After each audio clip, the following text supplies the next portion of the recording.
Hey there, if you are listening or watching this video, I just want you to know that you are an awesome human being. What's up, everyone? My name is Devin, and I am your host of the Weekly Word. This video is your personal invitation to join me every Wednesday to hear from other healthcare professionals all over the world.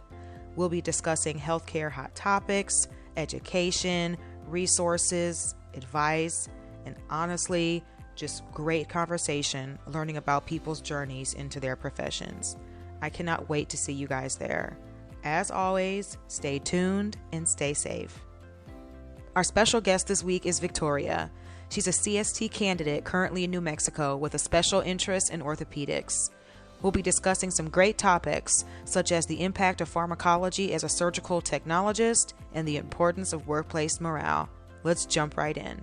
I want to hear from you, hear your stories and experiences to highlight what you do in healthcare to share with everybody else. So just to get started, just tell me about yourself. Where do you live? Without violating HIPAA, where do you work? What do you do? Yeah, so my name is Victoria. I'm 27. I live in Albuquerque, New Mexico. Okay. I'm originally from El Paso, Texas. I had actually moved here about 2 years ago, late 2020, to go to PTA school. Mm-hmm. And about a year into PTA school, I just decided it wasn't for me.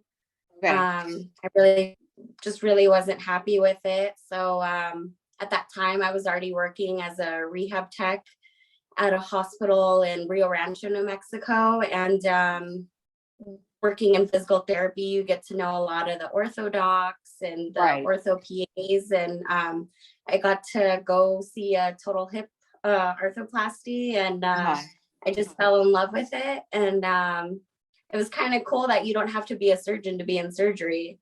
I don't think a lot of people realize that it's not just the surgeons in the room. The nurses are working hard in there, circulators, the techs, PAs, residents. So yeah. Awesome. So you kind of sort of answered the third question, but maybe you can elaborate a little bit more about how you got working in this field, or what got you interested in working in this field. Yeah.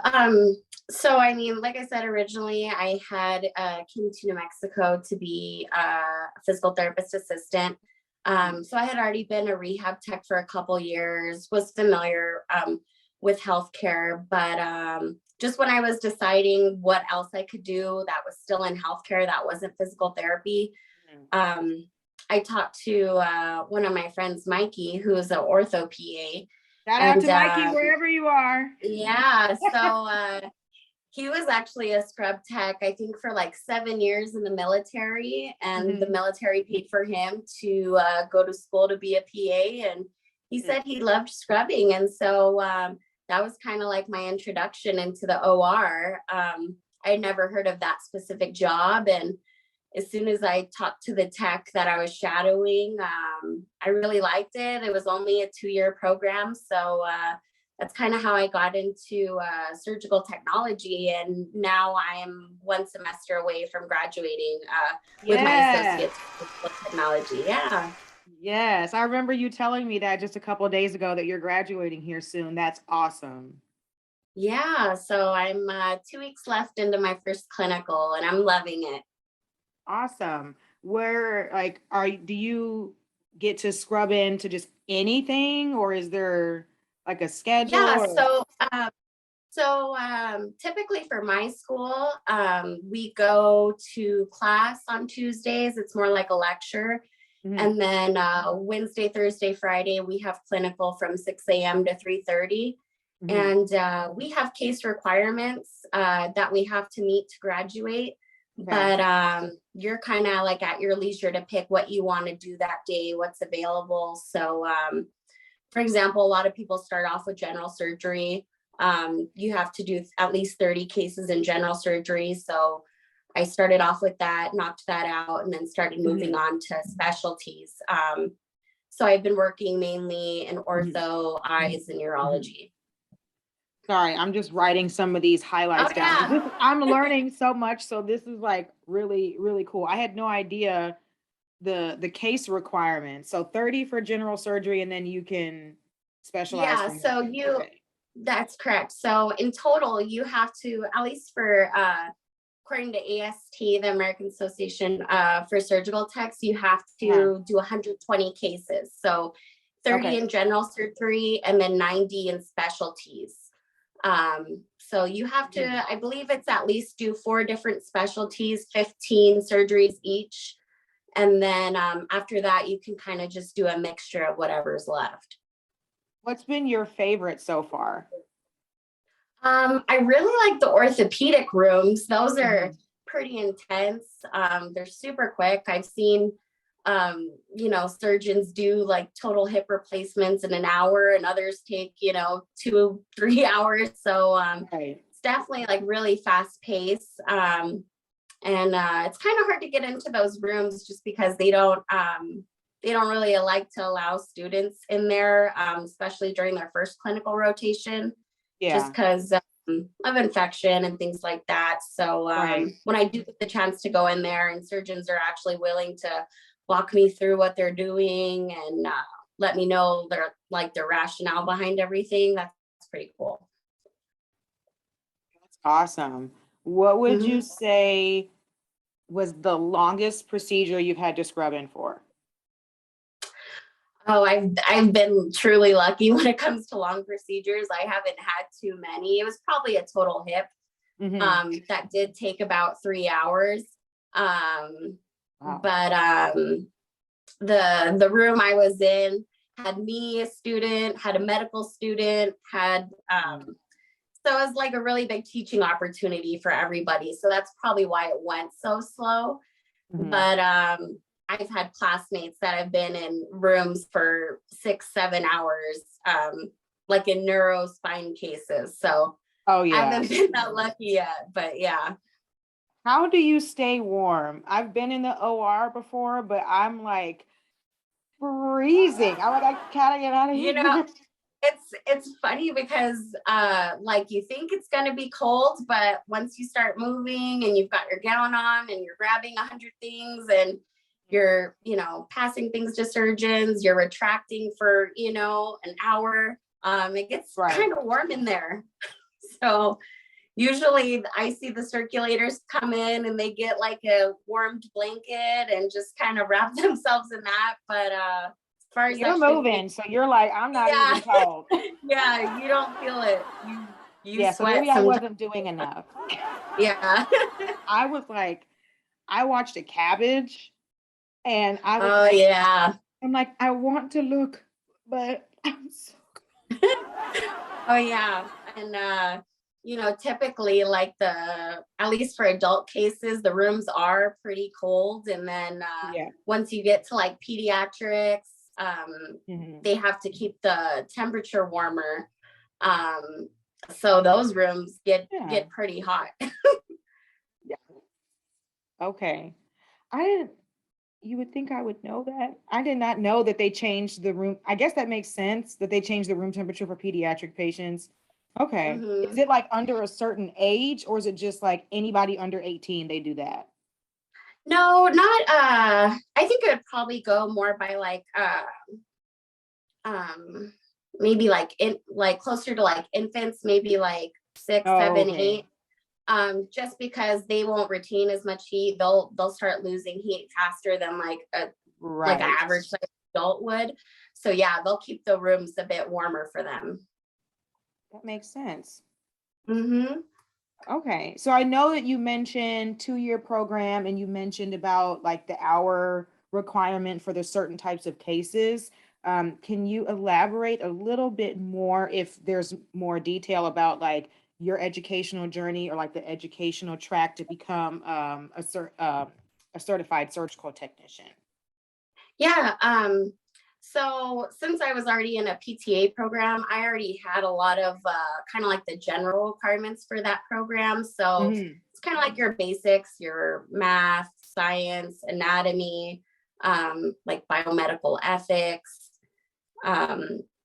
So really, when I was starting to look around for this program, the only other prerequisite course I had to take was like intro to surgical technology, which Okay. basically kind of outlined, who's all in the OR, what everybody's Right. role is, um, anesthesia, things like that. So typically, like, they only admit 12 people per cohort, and there's 2 cohorts per year.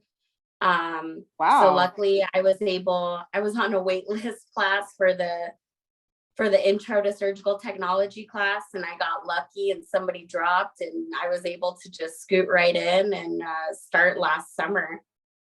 I didn't realize that the cohorts were so small. Yeah. Wow. And I believe at one point it was bigger. I think it was leaning more towards like 15 to 18, but I think just because of COVID, Yeah. the class size got smaller. Right. Um, from what I hear, originally when COVID was really bad, it was hard to place students just because, Yeah. it was only necessary people in, not allowing anybody to do clinicals. So that's probably why it's so low. So my Yeah. original class was 12, and then right now we have 9 of us that are still in it. I see. Has Mhm. the pandemic changed like what your schooling looks like? Like, did you guys have to go online, or were you kind of always online, like up until like the clinical portion, or how did that look? No, for me, it was actually pretty normal.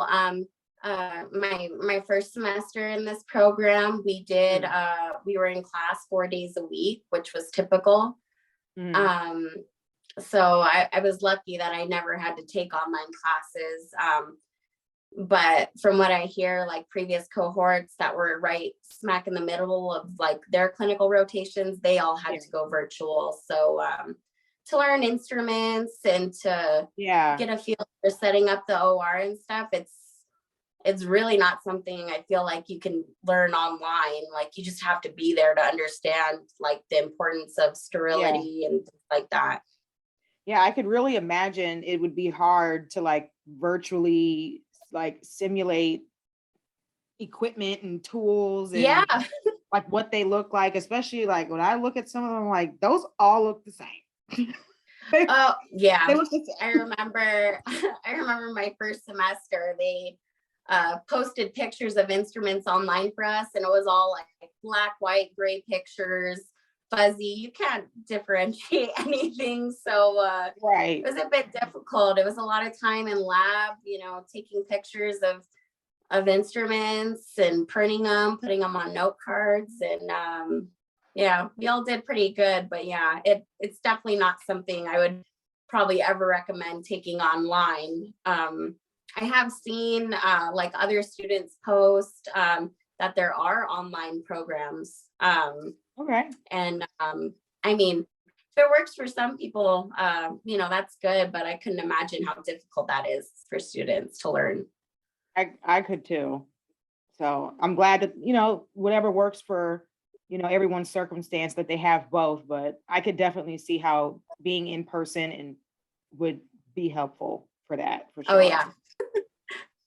So outside of the instruments, what would you say has been like the hardest, I guess maybe course or topic or something since you've been in school? Um, the pharmacy portion for me was a bit hard, just because you you accept medications from nurses, but you should know what you're accepting and why they're being, why the medications are being used. Um, just Oh, because, there's times where, we get the wrong medications in the room. You have to know the expiration date, how the medication should be kept. Um, and so I think that was a big thing for me. And we didn't have a class for that. It was basically just thrown into our regular material last semester. And it wasn't something they taught, but we got a textbook and you completed that portion of class on your own, just kind of as you wanted to complete it. So that was basically self-taught. So a lot of like looking up medications and knowing generic names and manufacturer names and things like that was a little bit difficult. But now being in clinical and actually seeing the medications and everything that's available, it's starting to click a lot more for me. Awesome. I'm actually like, I know I look like maybe stalemate. I have no idea that you guys had to take pharmacology. I'm like, Yeah. because do you guys administer the medications? Or No, we can only accept it either like off the field or on the sterile field. But I see. I see yeah. what you mean. But So still, you'd have to know, like, if right. Okay, that makes sense. Like, if you're putting something into the sterile field, like that, it's not orange juice. Like, you need to know. yeah. Yeah, and it's not, I mean, luckily I've been in cases where I maybe have like one or two medications, but I've seen other student surgical techs that, have multiple things on their field, and you have to know what you're passing, you need to announce it to the surgeons, have them verify it. Just like really important things that people don't usually think about. Yeah, I definitely was not thinking about that at all. That's crazy. That's a lot of, and like a lot of liability too. I mean, especially since, you're responsible for, announcing it, making sure that it is what it's supposed to be. Like, that's a lot of responsibility too. So hats off. Yeah. Especially if it's like fast paced too, like making sure. Oh yeah. Yeah. Sometimes between setting up the room and the nurse going to grab a patient, you don't get your local yet, just because they have to go run and make sure patient's good with anesthesia, bring them back to the OR, get them prepped. Right. So surgeon comes in, you gown and glove them, and you're still missing your local. You got to wait for the nurse to go, or the pharmacy to come bring down the the Marcaine, the Exparol, everything like that. So yeah, and the surgeons are expecting you to already have it. So yeah, it gets kind of hectic, but I mean, I think just for anybody, just making sure you label things is like probably just the most important thing. Label it. You guys heard it. Label it. Yeah. Label it. Yeah.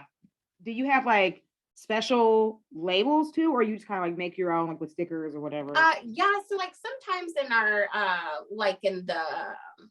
the packs for our back table, which have like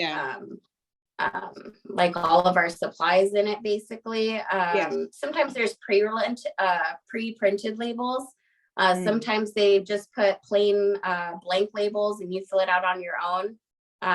But typically if you don't, you just take a skin marker, a permanent marker, and then just go ahead and mark what it is. Okay. That's a good tip. So what would you say is the biggest challenge in your field?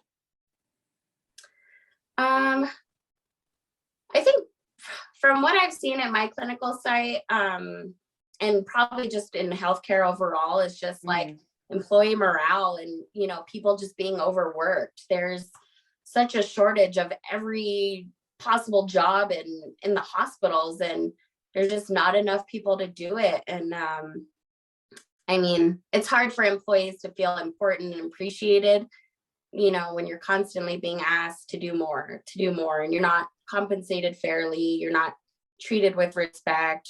Management doesn't always take into consideration your life outside work. Yeah. And it's usually, you who suffers in the end when you pick up the extra shifts, when you work the nighttime, when you don't get a day off. So I think that's probably like the hardest thing that I've seen. And I've seen just within the last 3 months that I've been at my clinical site, at least three techs leave, and it's all, to go travel to make more money. I mean, yeah. Are you going to continue to work night shift, do you think? Probably not. I only work night shift currently just because it fits so well with my school schedule. I don't really work during the week because of clinical, but Friday, Saturday, Sunday, I work 12-hour shifts overnight, and it's nice. I get time to do homework. I can study. I can put together my note cards. So probably won't do it once I graduate because it is exhausting. You never know what day it is when you wake up. Right. You go to sleep and it's Saturday. You wake up and it's Saturday afternoon. Right. So yeah, probably won't do that once I graduate. But typically, like the surgical techs, they'll either work like 5x8, 4x10, or 3x12. I see. Okay. So yeah, the morale part, that really just, that hit. It's home. Yeah. That,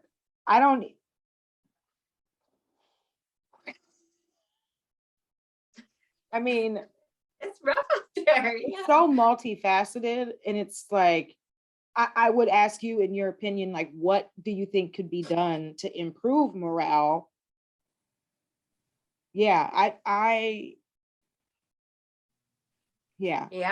I'll hear from you. What do you think? I mean, I've worked in jobs that I hate, but I stay because I love my managers. I think having a good manager like makes a world of a difference. Like, you can be busy, you can work extra shifts, but if you don't feel appreciated or respected, I think like that's kind of like the last straw for a lot of people. So I think just doing, just having common courtesy, respect workers' lives outside of, the OR, outside of the hospital, because we all have families, we have pets, significant others, and it's hard to, give your all to a job and then come home and feel defeated and you don't want to do anything. So besides pay, besides paying people a little bit more, I definitely think, employees can show a little bit more appreciation, support, and respect for all hospital employees, janitors, CNAs, nurses, everybody. Yeah, it takes every single member of the healthcare team for it to flow. Yeah. Everyone deserves respect. Yeah. So outside of, I know you mentioned that ortho was your favorite type of case. Do you have a favorite part about what you do in general? I think probably what I've liked the most now is I've worked with a lot of the same surgeons constantly. And I think my favorite part is kind of getting to that point where I know what's going to happen next in the surgery. Like, I'm able to anticipate and already know what they want. Because at first, that's the hard thing to learn, is like, you have to know the steps of a surgery, because surgeons will just stick out their hand and expect you to know what you're giving them. Like, they don't have a name for it. They'll say that thing I like. They'll say, oh yeah, the thing I used last time and you weren't here last time. So yeah, like, you just have to know. And it's hard, we don't go to school and they teach us every surgical procedure in the book. Like, that's not, right. It's not, but it is our job. So I think just getting to that point where like you can anticipate surgeons, you know what they want, you know what they like, they don't have to ask you for it. That's probably like the best feeling ever. And surgeons will tell you, like, you did a good job, like, good job thinking ahead. My preceptor has told me that before. If I already know we're going to need extra of something and you ask the nurse to go and get it, versus, getting to that part in the surgery and you're like, oh, okay, can you go get it now? So I think everybody just appreciates when you're able to anticipate and know what's going on in the case, and you're able to, speed things up and not cause a delay in surgery. Yes, I I think that is so awesome, especially, with you being a student, that you are already kind of like melding into that and like acquiring that anticipatory care like skill. I think that that's awesome because it is such a hard skill to, learn. But I think that's so awesome that you're able to do that already. And, it speeds this, surgery up, but it also, helps morale. And it also, Yeah. helps, not delay patient care too, because you're able to, know what happens next. So I think that that is absolutely amazing that you're already able to do that. So confetti. Yeah, it's a good feeling, but when they ask you for that thing they like and you Right, have and you're no like, here it is. idea, I'm like looking around and I'm like, okay, what could that possibly be? Yeah. I don't know if, because I don't work in the OR, but has a surgeon ever called something like a really funny name that you could think of? Like, can you hand me that? A baby hooker.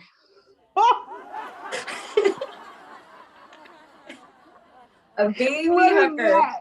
What is And it's an instrument we use in orthopedic surgeries. Usually, mainly I've used them in total knee procedures, just to kind of help retract a little bit. And okay. baby hooker. So Baby hooker. And to this day, I don't know what the real name of that instrument is called because everybody at that hospital calls it that. So a baby hooker, yeah. Baby hooker. Okay. Yeah. I love that. I love that. So what would you say is like your key takeaway or advice for anybody looking to get into your field? I'd probably say you're gonna have to put in your time. Everybody starts at the bottom at any job, and it can be hard to get into cases, especially as a student, or be trusted with a patient during clinicals because employees, they don't know you, they don't trust you yet, so you have to put in your time to gain their trust and their respect. And just kind of going back to being respectful.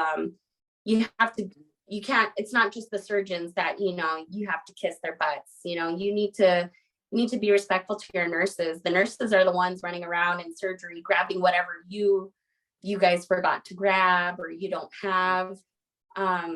We have the surgery support staff that come in and help us turn over the rooms.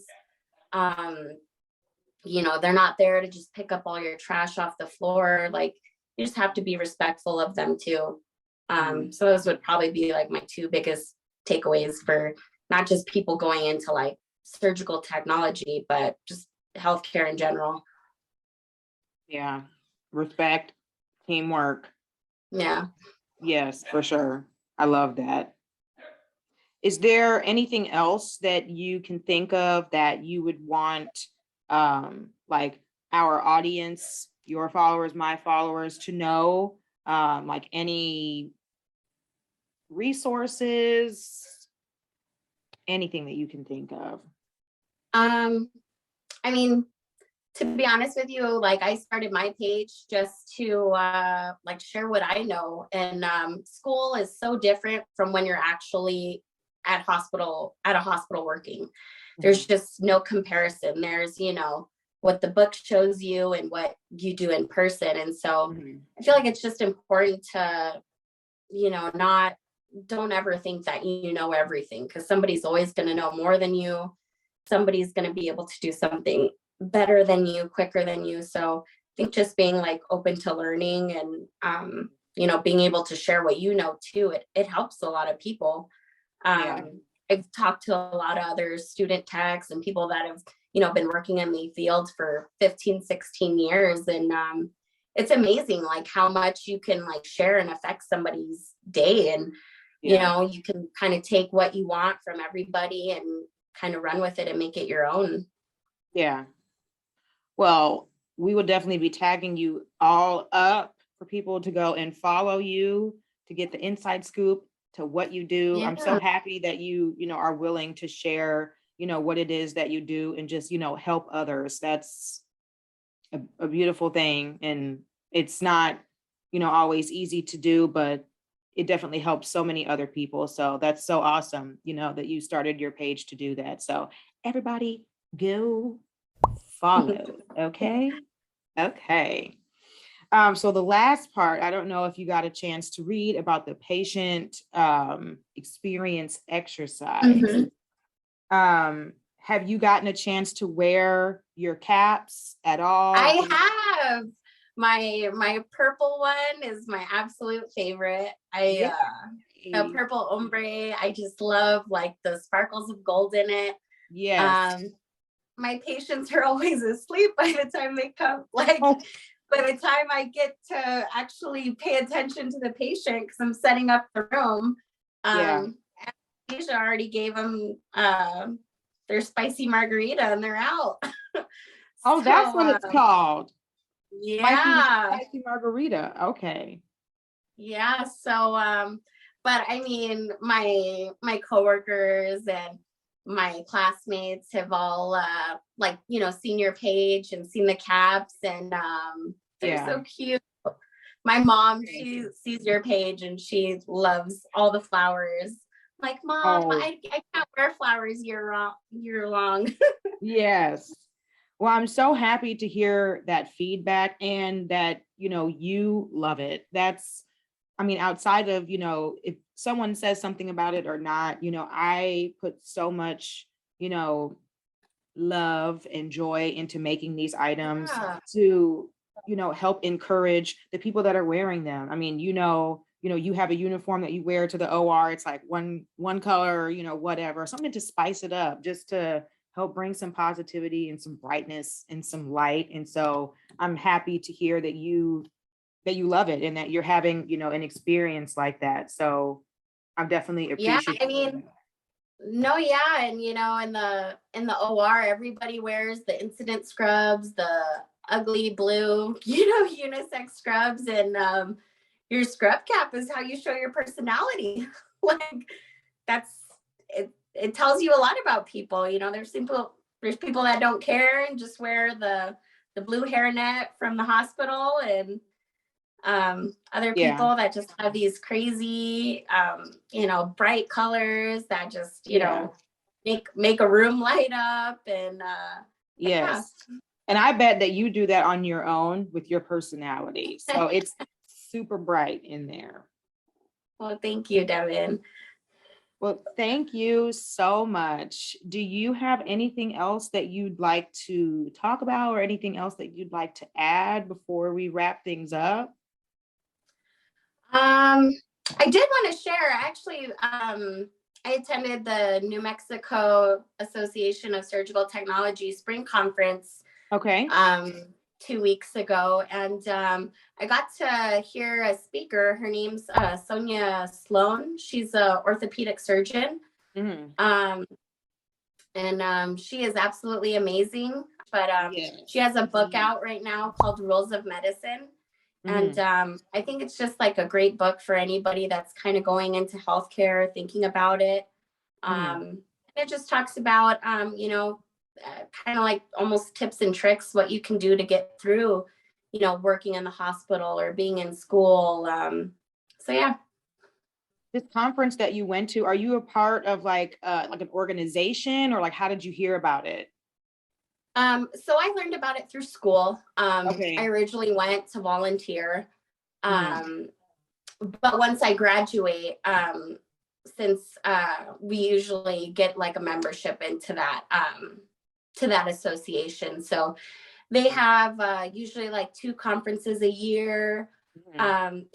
Representatives from New Mexico will go to like the national conference.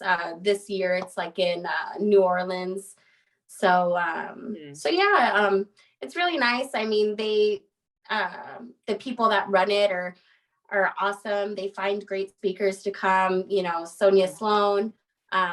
We got to hear like some information from anesthesiologist at UNM here in Albuquerque, just to kind of give us like more insight to what they do and their rationale behind things. which, when you know what other people do in the OR, and I think it just gives you, a little bit more respect for them and gratitude for what they do. For sure. I love that you shared that. If you could either private message me the information, the tags, so that when this episode airs, I'll make sure to put all of that information where people can also follow up and take a look at it too. Especially the organization that is running the conference. There might be other students that might be interested, or even, other surgical technicians out there that might be interested too. So I definitely love to share that. And that's awesome that you're, involved in that too.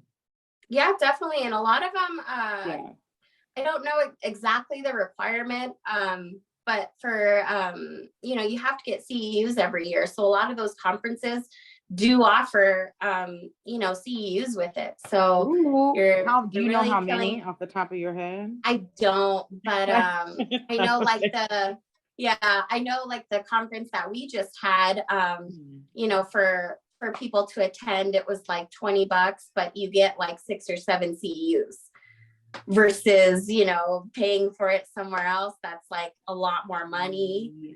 So, I mean, it's definitely worth it. And, I mean, the topics are limitless. Dr. SONIA SLOAN talked about kind of the future of, orthopedic surgery, robotic surgery, just kind of talked about how, technology is so advanced, yet, in medicine, we're so far behind. And it's going to take a long time to catch up to where technology is. But it's going to be good in the next, 10, 15 years. Procedures will, be a lot more easy for people to do just because of technology. Yeah, that's awesome. Yeah, definitely send me that information. And Dr. SLOAN, if you are out there and you see this, thank you in advance. Okay, well, thank you again so much for meeting with me. Thank you, Devin. So much. I've learned so much. Baby hookers, spicy margaritas, and just more about what you do. I, like I said, have not spent a whole lot of time in the OR. I usually run from it because I'm so cold. But just learning a little bit more, about what you do, I think, it also helps other people to respect your role too, knowing all the ins and outs, and not just, basing off of assumptions or just kind of what they see. There's a lot going on behind the scenes, in your role. You have a lot more to manage than even I realized. So hats off to you, and you are doing an amazing job, and congratulations early on your graduation. And I know that you're going to be absolutely awesome. Yeah, thank you so much. Thank you. And if you're, if you ever have any other topics that you want to discuss, we can definitely meet again. But I'm just so happy that you met with me, and it was a pleasure meeting you. Yeah, it was nice to meet you, Devin. Thank you for everything. You're amazing. Thank you so much. Take care and have a great rest of your day. All right, we'll see you. Take care. Okay, bye. That's it for today's episode. I hope that you enjoyed and maybe even learned something new. Whether this is your first time here or you're a regular, thank you so much for joining, and I hope to see you soon. Do you or someone you know want to join the Weekly Word? Send your requests and nominations to info@elaynachanice.com. You can also shop for your new favorite scrub caps and medical accessories on Etsy by searching for us, Elayna Chanice. And finally, if you have not already, hit that like and subscribe button and follow us on all major social media platforms @Elayna Chanice. As always, stay tuned and stay safe. See you next week.